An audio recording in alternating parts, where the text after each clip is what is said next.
안녕하세요. 개념이라곤 밥 말아먹은 어머님과 신우 때문에 이혼한 20대 여성입니다. 사람들이 왜 그런 말 하잖아요. 돈 많으면 뭐하냐 인간이 돼야지. 그리고 저는 그 말이 딱 저희 신우를 위한 말이라고 생각합니다. 사람이 아무리 잘나면 뭐해요. 지 부모 알기를 개떡같이 알고 다른 사람 알기를 지 발톱에 때만도 못하게 하는데. 하긴 그 모양이니까 지가 저지른 일도 끝까지 남한테 떠넘기고 그런 거겠지만요. 아무튼 이런 개망나니 같은 집구석하고 제가 어쩌다 연을 맺게 된 거냐면 다 남편 때문이죠 뭐.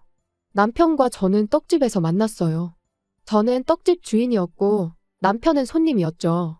그리고 여담이지만 제가 20대에 이른 나이에 떡집을 운영하게 된 건 원래는 저희 어머니가 떡집을 운영하셨거든요. 그런데 하루는 저희 어머니께서 손목을 크게 다치시면서 얼떨결에 제가 도맡게 됐네요. 그런데 생각보다 제적성에 잘 맞아서 지금까지 하고 있고요. 남편하고는 궁합도 안 본다는 4살 차이라 그런가 사귄 지 1년 만에 결혼 이야기가 나왔습니다. 그런데 제가 결혼한다고 하니 주변에서 이런저런 말들이 많대요. 아직 한참 어린데 뭐하러 벌써 가냐. 이 남자 저 남자 만나보고 해도 늦지 않는다. 그런데 그때는 콩깍지가 씌어도 단단히 씌어 있었는지 그런 말이 별로 귀에 들어오질 않았어요. 게다가 그 당시 저는 결혼을 미루고 이뤄야 할 만큼 큰 목표도 없었으니까요. 하지만 돌이켜 생각해보면 그럼에도 불구하고 저로 하여금 결혼을 망설이게 한 쎄한 일이 있었는데 그건 바로 남편의 누나 신우였습니다. 신우는 처음부터 저에게 호의적이지 않았어요. 결혼 이야기가 나오고 처음 시댁에 인사를 드리러 갔던 날이었습니다. 주변에서들 어찌나 겁을 주던지 이래저래 긴장을 많이 하고 갔었죠. 하지만 다행이랄지 시부모님께선 두 분 다 저한테 오느라 고생했다며 반갑게 맞아주셨습니다. 그런데 제가 뭐라고 대답할 새도 없이 저쪽 소파에 앉아있던 신우가 저를 기분 나쁘게 위아래로 훑어보고는 에어컨 빵빵하게 나오는 차 타고 왔을 텐데 무슨 고생이냐며 어머님 아버님께 무안을 주는 거예요. 그리고 당연히 저도 어찌나 무안하던지. 게다가 신우의 막말은 거기서 끝이 아니었습니다.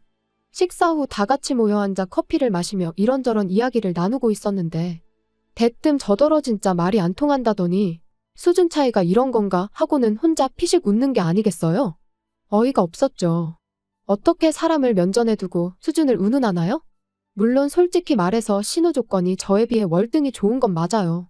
학교도 뭐 듣자 하니 명문대를 나왔고 돈도 잘 버는지 시부모님 생활비로 매달 200만 원씩 드리고 있다 했으니까요.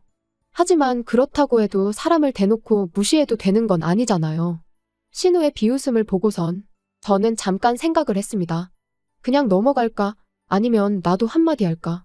그런데 만약에 제가 그냥 넘어가면 왠지 앞으로도 신우가 저를 막대할 것 같은 거예요. 그래서 결국 저도 한마디 했습니다. 수준 차이라기보다는 세대 차이 아니겠냐고요. 그리고 제가 없는 말을 한 것도 아니었어요. 실제로 신우가 저보다 8살이나 많았으니까요. 아무튼 제가 그렇게 신우 말을 받아치기가 무섭게 집안의 공기가 말 그대로 얼어붙었습니다. 저희 남편은 물론이고 시부모님까지 신우 눈치를 살피느라 정신이 없었죠. 게다가 신우는 신우대로 저를 노려보고는 무식한 건 알았는데 싸가지도 없다면서 성질을 내더니 문을 쾅 닫고는 자기 방으로 들어가대요. 그리고 그날 저는 남편에게 헤어지자 했습니다. 벌써부터 선 넘는 신우도 신우지만 그런 신우한테 시부모님은 물론이고 당신마저 한마디도 못하는 걸 보니까 답이 없다 싶다고요. 그랬더니 남편은 원래 성격이 저 모양인 걸 이제 와서 어쩌겠냐며 계속해서 저한테 좀만 이해해달란 식이었습니다. 정말이지 너무 한심했어요. 그래서 나는 당신 하나만 보고 결혼을 결심했는데 지금 이런 모습을 보니 정말 실망스럽다고 다시 한번 헤어지자 했죠. 그랬더니 남편이 전에는 보여준 적 없는 말 그대로 절박한 얼굴을 하고는 알겠답니다. 자기가 무슨 수가 있어도 신우가 저한테 함부로 못하도록 확실히 해두겠다나요. 하지만 결론부터 말하자면 남편의 그 약속은 이뤄지지 못했습니다. 저희가 결혼한 직후 시댁 내 신우의 영향력이 더더욱 커져버렸거든요. 그래서 그때부턴 정말 시부모님이 신우 말이라면 꼼짝을 못하시는 상황이 되었죠. 그리고 그걸 실감한 건 결혼한 지 한 달 만에 찾아온 추석 때였습니다. 아시다시피 명절은 떡집 대목이에요. 특히 명절 전날과 당일 점심 무렵까지는 정말 물 한 모금 마실 틈도 없이 바쁜데 그도 그럴 것이 평소에는 떡을 안 먹는 사람들도 명절에는 기분이라도 내려고 떡을 사가니까요. 그런데 마침 또 저희 시댁은 제사를 안 지내거든요. 그래서 남편에게 알다시피 명절이 떡집 장사 대목이지 않냐. 그래서 말인데 명절 당일 점심까지는 일 좀 하다가 시댁에 가면 안 되겠냐 물었습니다. 그랬더니 다행히 남편이 흔쾌히 그러자대요.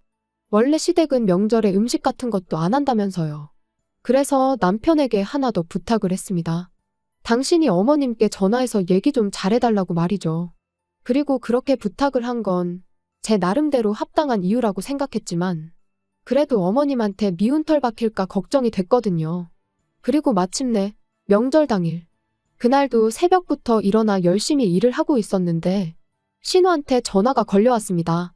그런데 어찌나 이른 시간이던지 그래서 저는 솔직히 무슨 급한 일이라도 생긴 줄 알았어요. 하지만 신우는 그저 짜증스러운 목소리로 다짜고짜 언제 오냐는 소리만 해댈 뿐이었습니다. 그리고 전 어머님께 못 들으셨냐 오늘 점심 장사까지 하고 간다고 대답했는데 신우가 저더러 미쳤냐대요. 어디서 배워먹은 버르장머리길래 명절 당일날 온다는 말을 그렇게 뻔뻔하게 하느냐고. 너 우리 집이 우습냐는 거예요. 그리고 기가 막혀서 순간 말이 안 나왔는데 그 사이에 상대가 신우에서 어머님으로 바뀌어서는 어머님까지 화를 내기 시작하셨습니다. 네 친정에서 그렇게 가르쳤냐 벌써부터 우리 집을 무시하냐. 분명히 남편이 어머님이랑 통화 잘했다고 했고 어머님이 허락하셨다고 했는데 왜 이러시나 싶은 게 어안이 벙벙하더라고요. 통화가 끝나기가 무섭게 그 길로 남편에게 쫓아갔습니다. 그리고 남편에게 좀 전까지 신우와 어머님이 저에게 퍼부은 막말을 들려줬지요. 그랬더니 남편이 정말 황당하단 표정으로 저를 보면서 오히려 왜 그러냐며 이유를 묻는 거예요. 그래서 낸들 알겠냐고 정말 짜증난다 했더니 자기가 좀 짚히는 구석이 있답니다. 그리고는 미안하다면서 집에 가면 알게 될 건데 너무 충격받지 말라나요? 그리고 그렇게 점심 장사를 마치고 시댁으로 향하는데 솔직히 기분이 너무 안 좋았어요. 친정 부모님하고는 내내 장사만 하고 정작 아침부터 밥 한 끼 제대로 먹지도 못했는데 정작 오라고 기다리는 것도 아니고 욕이나 하는 사람들을 보려고 가야 하는 제 신세가 참으로 서글프다 싶었죠. 그래서 가는 내내 차 안에서 눈물을 얼마나 쏟아냈는지. 그리고 그 서러운 마음이 다 가라앉기도 전에 시댁에 도착했는데 오느라 고생했다 뭐 그런 말은 고사하고 오히려 본체만체 그냥 없는 사람 취급을 하더라고요. 그뿐인가요? 어머님은 아예 날 다세고 오지 그랬냐면서 비꼬기까지 하셨으니 올라오는 울분을 꾹꾹 누르며 싸간 음식을 하나씩 풀어놓기 시작했습니다. 어쨌든 처음 같이 보내는 명절이니 어떻게든 잘 버텨봐야지 그런 마음으로요. 그런데 그때 신우가 옆에 와선 힐끗 보더니 장사하고 남은 거 싸운 거냐면서 이상한 냄새가 난다고 호들갑을 떠는 거예요. 그리고 그 모습까지 보고 나니 솔직히 저도 더는 가만히 있을 수가 없었습니다. 그래서 저도 가져간 음식을 도로 치우면서 먹기 싫으면 안 먹으면 그만이지 왜 말을 그렇게 하냐고 쏘아붙였죠. 그랬더니 너 지금 나 가르치냐 네가 뭔데 나를 가르치냐. 혼자 아주 난리가 났더라고요. 그리고 저도 그때는 이러다 머리채 잡아도 난 모른다는 각오였는데 어디선가 어머님이 불이 나게 저희 둘 사이로 뛰어오셔서는 왜들 그러냐며 그만둬라 하시더니 제 손목만 잡아채시곤 얘기 좀 하자며 방으로 저를 끌고 들어가셨습니다. 그리고 제가 너무 억울하고 분해서 이 손 놓으시라고 하자마자 어머님께서 생각지도 못한 행동을 보이셨어요. 어머님이 방문을 잠그시더니 제 손을 양손으로 꼭 쥐시고는 미안하다 하셨거든요. 신우 성격이 별나서 그런 거니 저더러 좀 참으라고요. 그리고는 치사하고 더러워도 어쩌겠냐면서 집에 왔을 땐 그냥 신우 말이라면 내내하고 비위 좀 맞춰주라고. 그래야 당신이 편하다는데 이게 다 무슨 소린가 싶대요. 그리고 제가 상황 파악을 하느라 정신이 없던 와중에 어머님은 다시 큰 소리로 마치 밖에 있는 신우가 들으라는 듯이 너 왜 네 신우를 열받게 하냐며 저한테 호통을 치셨습니다. 말 그대로 생쇼를 하신 거지요. 그리고 그 멍청한 생쇼를 한 10분쯤 하고 나왔더니 신우가 실실 웃으면서 저를 쳐다보대요. 한 손엔 제가 가져온 떡을 들고서 말이죠. 그리고 이후로도 시댁에선 멍청한 생쇼가 번번이 반복되었고 그럴 때마다 정말 현타가 장난이 아니었어요. 하지만 어머님도 남편도 제가 그래야 가정의 평화가 유지된다 하니 참으로 기가 막힐 뿐이었습니다. 그리고 사실 저도 저지만 저는 어머님이 너무 불쌍하더라고요. 생활비 때문에 딸 눈치를 보느라 생쇼를 하시는 그 심정이 오죽할까 싶어서요. 그리고 아닌 게 아니라 어머님이 먼저 저에게 신우 흉을 보는 일도 많았습니다. 딸이나 되니까 참고 살지. 정말 치사하고 더럽다면서 말이죠. 그리고 이제 와서 말이지만 어머님이 신우용을 보실 때면 저는 마치 제가 어머님과 한편처럼 느껴졌고 그럴수록 신우는 더 얄밉게 보였거든요. 그런데 결국 세 사람 중 제일 멍청하고 한심한 사람은 저였어요. 어머님한테 결국 저는 딸인 신우와는 비할 수 없는 하찮은 존재나 다름없다는 걸 알게 되었으니까요. 제가 신우 말이라고 해도 고분고분 들어주지 않는다는 걸 알게 되신 시부모님께선 언젠가부터 시댁에 저를 자주 오게 하지 않으셨습니다. 그리고 저로서는 그런 시부모님의 조치가 무척 만족스러웠지요. 그런데 그날은 어째서인지 기니 할 이야기가 있어서 그러니 남편하고 주말에 내려오라며 연락을 해오셨더라고요. 그래서 토요일 아침 남편과 같이 시댁에 갔는데 해가 서쪽에서 뜬 것도 아니고 웬일로 신우가 현관문을 다 열어주면서 오느라 고생했다는 말을 하는 거예요. 게다가 그뿐만이 아니었습니다. 제가 평소처럼 부엌으로 향하니 아니라고 자기가 갖다 주겠다며 저더러 소파에 앉아서 쉬고 있으라나요? 사람이 죽을 때가 되면 하는 짓이 달라진다더니 어디가 아픈가 싶고 별 생각이 다 들었죠. 그리고 아니나 다를까 어머님이 얘기 좀 하자시더니 다짜고짜 부탁할 게 있다며 이유불문하고 저희가 들어줬으면 좋겠다셨습니다. 그래서 도대체 무슨 일이시냐 일단 말씀을 해보셔라 하니까 잠깐만 기다려라 하시더니 안방문을 두드리시며 나오라고 하시대요. 그리고 그렇게 안방에서 나온 건 5살 정도 돼 보이는 신우랑 저희 남편을 쏙 빼닮은 어린 남자아이였어요. 그래서 제가 설마 하는 눈빛으로 남편을 쳐다보니 저더러 무슨 생각을 하는 거냐면서 자기 애 아니라는 거예요. 그리고 알게 된 사실은 충격이었습니다. 신우가 몇 년 전 회사 일로 외국에서 한동안 지냈었는데 그때 꽤나 자유분방한 생활을 했었던 모양이더라고요. 연애도 하고 동거도 하고 애도 낳고. 그런데 이제 애를 맡아 키우던 아빠란 사람이 사고로 죽었대요. 그래서 그 아빠란 사람 가족들이 이제 신우더러 키우라고 애를 데리고 왔다나요? 무슨 드라마에서나 볼 법한 이야기를 듣고 있자니 이건 뭐 말이 안 된다 싶은 게 현실감이 하나도 없었어요. 그런데 그때 어머님께서 이제 상황 파악이 좀 되느냐며 하시는 말씀이 그래서 말인데 애를 저희 호적에 올려달랍니다. 미혼인 신우 호적에 올릴 수는 없지 않냐면서요. 어이가 없었어요. 그게 부탁한다고 들어줄 일이 아니잖아요.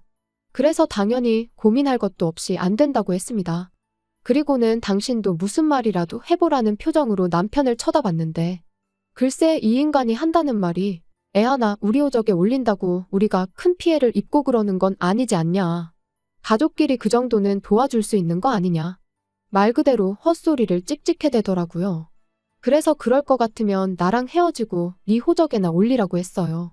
그랬더니 어머님이 뜬금없이 하시는 말씀이 당신이 저를 왜 며느리로 들였는 줄 아냐입니다. 다른 조건은 하나도 안 보고 인성 하나만 봤대요.